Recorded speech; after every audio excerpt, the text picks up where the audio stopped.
And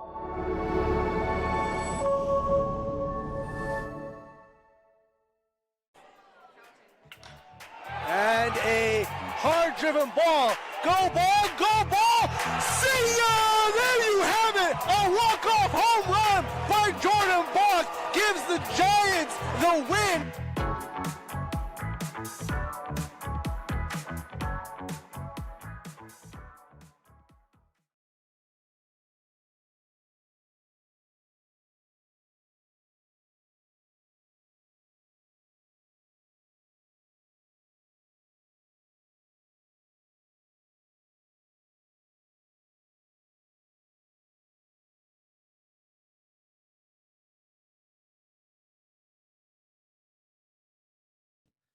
Welcome to the Wood Buffalo Sports Report. My name is Sobhi Hamid, alongside Peter Perano, where we continue to highlight the awesome sports community of Wood Buffalo. And today is no different. We have such an amazing human sitting with us. Cat Pate grew up playing sports in Fort McMurray, ended up playing collegiate sports in Fort McMurray, teaches in Fort McMurray, coaches high school, and then had a great time as well. And when you do have the chance to continue sit on the bench with the Huskies women's basketball team and assist there. Kat, what a pleasure to have you on the show. Welcome. Thank you for joining us. We're very excited to have you here, where you could share your story of growing up here in Wood Buffalo and seeing the growth of not just basketball, but sports in general, because you're pretty athletic and you come from a very athletic family as well. Yeah, so, my maiden name, I was known growing up here as Cat Alteres. Now my married name's Pate. How it all started, so just background story of how I even ended up in Fort McMurray. My parents came to Fort McMurray in the 80s, and my dad was heavily involved with the men's league here, got into refereeing. That's how he built relations with Curtis J. Phillips, Compton Vigilance. So through that, growing up, I was introduced to basketball at an early age. And as far as I could remember, Curtis J. Phillips had a program called Hoops for Kids that he hosted at the YMCA. So I guess at that time there was not many programming, and that was an opportunity to bring like youth, kids to develop some fundamental skills in basketball. And that's where I started. That's awesome. And you mentioned your dad, CJ, and Compton, and those are titans in the basketball scene here in Fort McMurray and just in the sports scene. You have two beautiful kids right now as well, and you kind of talked about how have you seen sports for youth grow in the time that you've been here? In our community, as of right now, it's great to see a lot of programming building from when I first started, because again, being so isolated in Fort McMurray, we needed to travel at least 3 hours just to get to any type of competition, right? 5 hours to get to the big city of Edmonton. Yeah. So what I see now, it's great that we have so many young blood coaches being enthusiastic to start programming with even multi-sport. Like our soccer programs are growing, our baseball programs are growing, volleyball and basketball through club teams. So that's great to see, because that's something that we never really had before. No. And it's that diversity for a lot of these kids, I think, is important. Yeah. So tell us about your like early playing days, because like we had a nice chat with Keegan Kerr. He talked about his like junior high days and going into high school and Challenge Cup and how big it was in Fort Mac. Like, tell us about those early days when you used to play. Right. So even prior to be involved in playing, I remember, again, my dad bringing me to Challenge Cup, where, again, we're so isolated from events happening. So back then it was such a big deal. I remember going to the comp gym and the stands were packed. Yes. Filled. We were talking about that the other Curtis day. J. Phillips was always hosting and like emceeing, and he'd have all his things that he still uses today at the college. And so then from middle school to high school, I had the chance to play on the senior basketball team for Merck, and Challenge Cup was a big deal at the time. And when I played, there were only 3 high schools, Comp, Merck, and Westwood. And it was such a big deal to make it to like playoffs and then go into zones and hopefully winning zones to then go to provincials.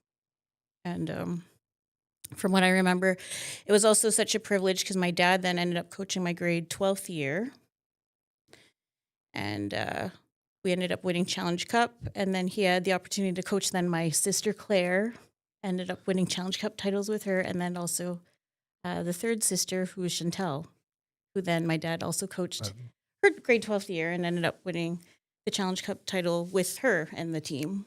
So I thought that it's kind of a great experience to have. It's legacy. Like when I hear that, it's legacy, right? Yeah. It's his involvement from the reffing side of things for years, from the coaching side, from playing, being one of the founders, even with the Filipino Men's Basketball League and whatnot, and having and seeing all that stuff grow and being a pillar.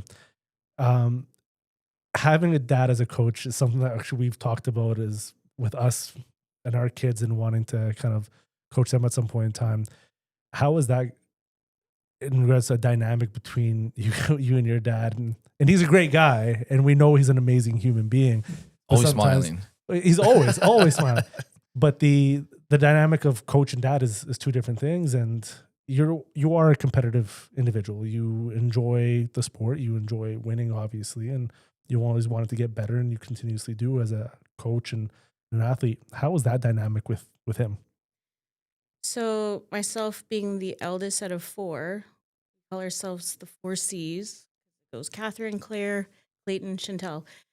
Being the eldest child, I was the trailblazer for the family. So he had very high expectations for me. And I found it challenging to have that relationship with dad, him being parent and then coach, right? Because sometimes things would transition and then like bringing things at home. Oh, you're not going to get any privileges or any playing time if you don't, so it was hard to find that boundary to set that tone and keep it separate. But nonetheless, he has had so much influence and the reason why I started playing basketball to begin with. So overall, I really appreciate the time I did have with him, and he probably did or does have a lot of influence as to why I coach now, right?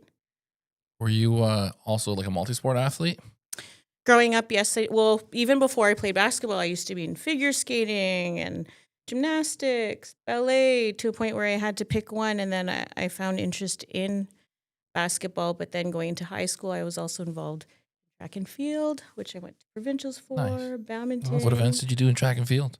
My strongest one and that I enjoyed the most was actually hurdles. Oh, nice. And what took me to provincials was 4x1 and then javelin. Nice. Surprisingly. I like it. It was one of those like areas where they kind of needed athletes to fill, and then it just so happened it got me to provincials by playing those events. Which is still a huge honor, right? Like, to be able to, and that just shows your athleticism, to be able to be kind of thrown into something with, minimal practice or minimal experience in it to still make it to the highest achievement in high school sports here in Alberta. So that's huge. Well done. Be proud of that. Yeah. That's for sure. What about, did you ever win zones for basketball?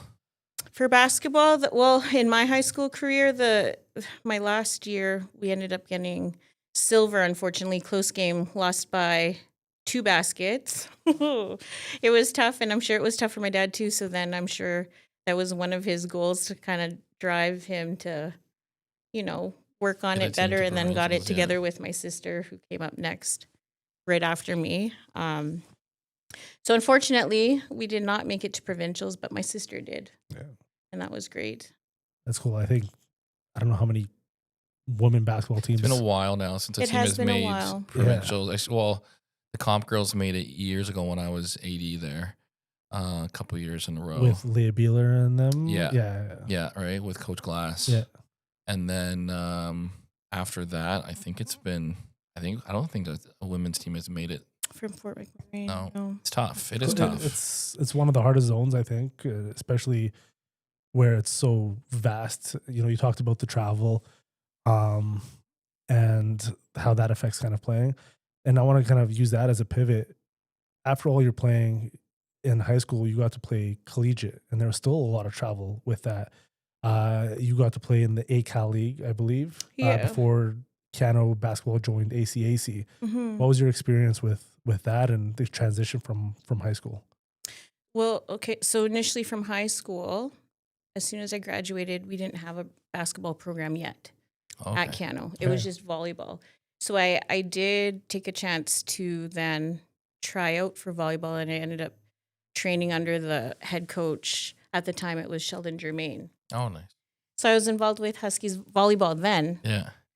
for a year, and then I transferred.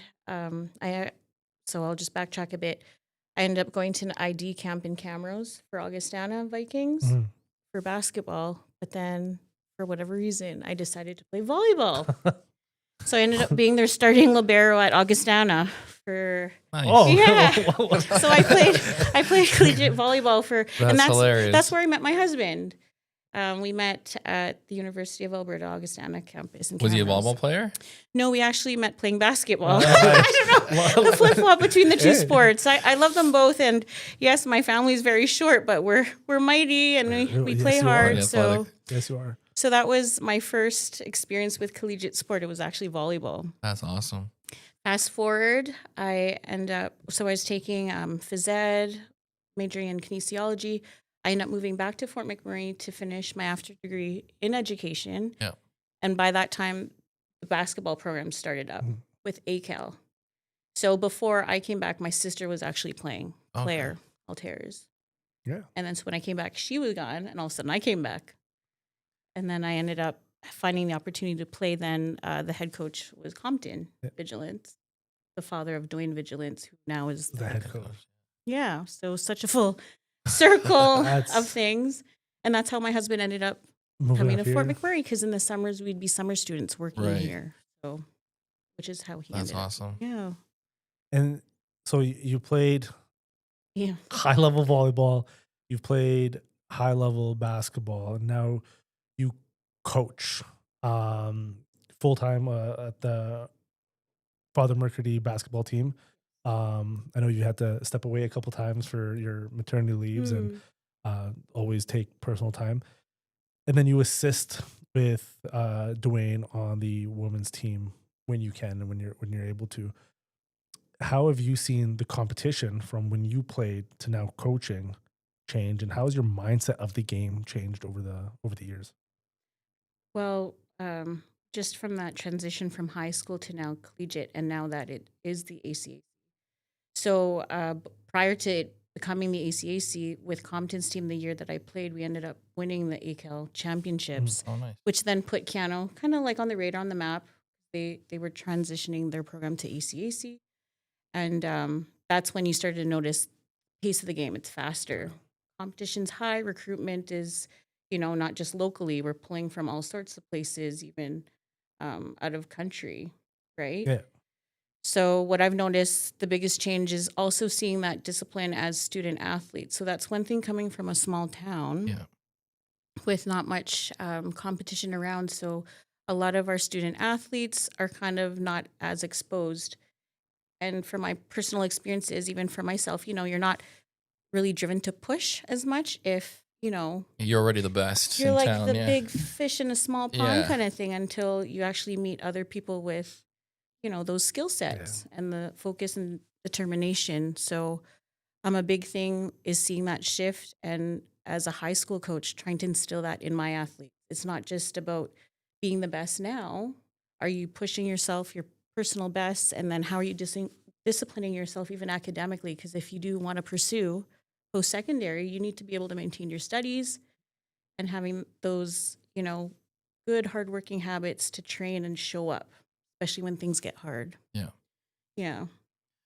How do you feel that the youth women's basketball has progressed since when you played? Like, do you feel the players are more athletic these days? They're more skilled, or is it very similar to when you played? Like today's girls and today's athletes, how do they kind of compare to when you played? There's a big scale up from 0 to 100 that from just the exposure. It really has helped to have our club teams involved into town. So club does really help develop our athletes. Yeah. One thing I have noticed is if our youth and other children aren't involved in extracurriculars outside of school, you do see that disparity, and there's a gap of Yeah. physical literacy Yeah. Where I could say if a student athlete trying to try out for the team, there's one that has exposure, obviously, and then one that hasn't even, it looks like they haven't even touched a ball. Like, how are you struggling right now at grade Yeah. 10, not knowing how to catch a ball versus club players that have been like exposed. So there is that range. There's improvement, but also big gaps Yeah. to be filled still. That's fair. I Mhm. noticed. So, I mean, I've known you coaching for a while now. Your teams are always very sportsmanlike, right? They always play the game properly. What kind of like principles and philosophy do you have as a coach that you kind of instill in your players? So that's a big thing for me because obviously we play sport. You don't just compete to lose, Right. right? You're out there trying your best, and of course you want to win. Yeah. But a big coaching philosophy for me and any student athletes under my care, we always hold our athletes accountable is a big thing. Accountability. So it's very rare to find any athletes under my care that are not showing up to class, failing, having a bad attitude. Like Right. I really instill those morals on and off the court. So regardless if a win or loss is happening, I expect them to be decent human beings with integrity and Yeah. respect overall. And I think that's very important, not just as athletes, to grow as humans Mhm. later on in life. And you do such a good job with that year after year. And I've known you now for 10 years when I worked with you for a little Years. bit and kind of been on the court watching you coach and you showing those kids those aspects in the discipline. But we're starting to notice in this town, because we are still a small community, yes, it's grown since I grew up here and you grew up here, but there's always that fluctuation of interests and the amount of numbers. I know one year you guys struggled to put a team together. Right. How do you as a coach try to overcome that, to be able to provide the ones that want to play the Mhm. opportunity to play, but then also bring the ones that you're just plucking out of the hallways up to, I guess, enough level where you can still compete and Enjoy the and game. enjoy the game. Enjoy the game Yeah. for sure. So when we think of accolades, even though it may not have represented through the scoreboard, Yeah. but that is one of the rare years where I literally, and it was one of the, not as fundamentally tuned teams I've ever had, but where we started with 12, ended with 12. Yeah. Because I've had teams where you have many talented athletes, but then sometimes when it comes with, the entitlement, expectation, Yeah. don't show up to practice, but I should be playing. Whereas this team was quite unique. And as a coach, it was very humbling as an experience to see that big gap of where the skill sets were just not there yet at a senior level. Yeah. But I would have to say I was so proud so amazed because I was waiting, because they didn't have to show up to practice or continue showing up, Yeah. knowing that they're just going to get drilled on the court. Yeah. Started with 12, ended with 12. So it's That's quite actually huge. huge Because in deal. today's day, most kids are like, Huge. "Oh, we're not any good. I quit. I'm not Right. playing. Right? Why would I come out and get smoked?" Exactly. So when you ask me what's my coaching philosophy, it's building that self-efficacy and to know it's not just about the win. Because winning, cool. Of course you're going to show up. But what can you teach our athletes Yeah. what to do at a loss or a setback? Are you just going to quit? Yeah. Or are you going to show up and come back? I remember I went to like a coach's clinic once it was for volleyball, and it was John Kessler. He's like one of the big names in USA volleyball, and he's like, "I couldn't tell you how many wins I have." He's like, "But I can tell you how many kids have quit the sport because of me."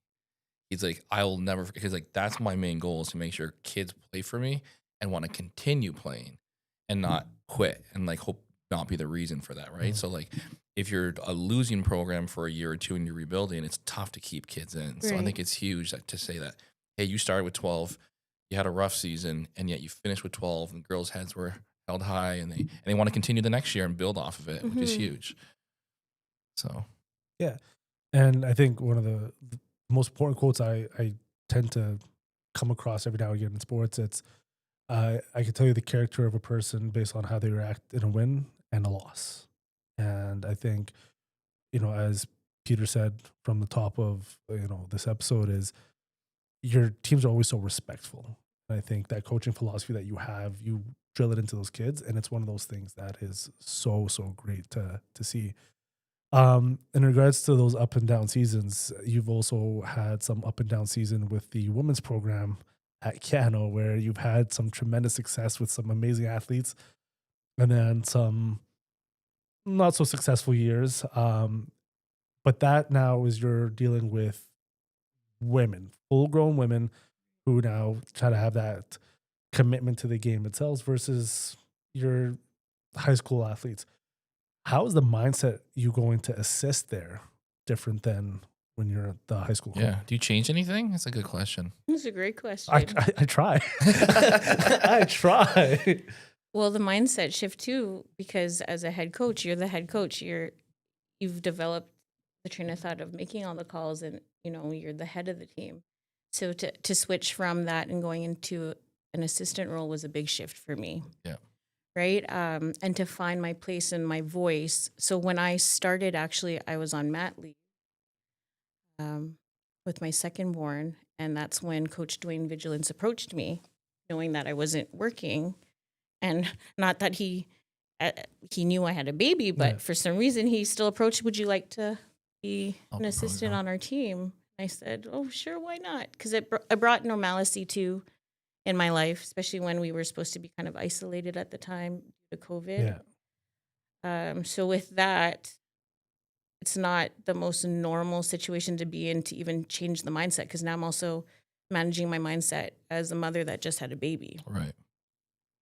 So that brings lots of challenges, Yeah. emotionally, mentally, physically. Because I'll say right now, as we were traveling, I'm at the back of the bus pumping. Yeah. Because, that's just what I you had to do Yeah. as a mom that just had a baby. So it was a great learning curve and experience for me, especially to deal with the athletes now, because now they're no longer high school students, they're adults. So the expectation now is higher. But you know what? That's not the case, because they still need that love and support, and they're away from their homes. Right. So same principles, morals, and guidance is still involved when you're dealing with our collegiate teams. Still young adults trying to find a way and looking for the right mentorship to just get them there. Did it take you a while to feel comfortable, like in practice, like using your voice? Like I remember my first time helping Keegan, my first season helping him. I don't think I said a word at practice. I just tossed balls. I was too scared to say anything. Like, did it take you a bit to kind of get comfortable on the college court, or no? Because you know Dwayne well, and I don't know. How was that experience? It did take a lot of observing, because again, I don't want to step over or cross any boundaries. Right. I had to see how he ran his team, what his expectations are, and by doing that, I was able to find out where I could fill in the gaps. Right. Yes, it was difficult at first, because again, I was used to being head coach and making all the calls and Right. setting the expectations. But what was really great, and what made it easier as a transition, I was coached by his dad, Right. Compton Vigilance, and then within that time, he even had brought Dwayne in when I used to play for Northeast Zone 7 Summer Games team, when Compton was also coaching those teams. So I've had experience with Dwayne's style. So at least it wasn't so much of a shock Right. making that coaching relationship as an assistant. Cool. Yeah. So I want to kind of not double down, but elaborate more. You mentioned as a new mother, you're in the back of the bus doing what you had to do. How difficult do you find to balance the motherhood? And you have some amazing kids, and like I said, I've known you for a while. I think you're an amazing mom who is very active in your kid's life, but also continue to pursue your career in general. And you're a fantastic teacher. And then your love and passion for coaching and basketball. Yeah. Most people will have stopped by now. Right. Right? You keep going. I recognize that. I know. See? Yes, I do recognize that. So back again to the coaching philosophy and recognizing the role I may play, whether it makes a difference or not. Again, it's very rare to see females. Let's note that. It's very rare to see female head coaches coaching basketball. And maybe I'll just backtrack again a bit more. So with my firstborn, I made the decision to go do my master's. And that meant so this is before I even knew I was pregnant. So I would have to travel to Edmonton every 2 weeks when I started the program. And I found out I was pregnant. So there I was hit with a choice. Do I continue or do I postpone? My doctor advised just do it because it only was 2 years.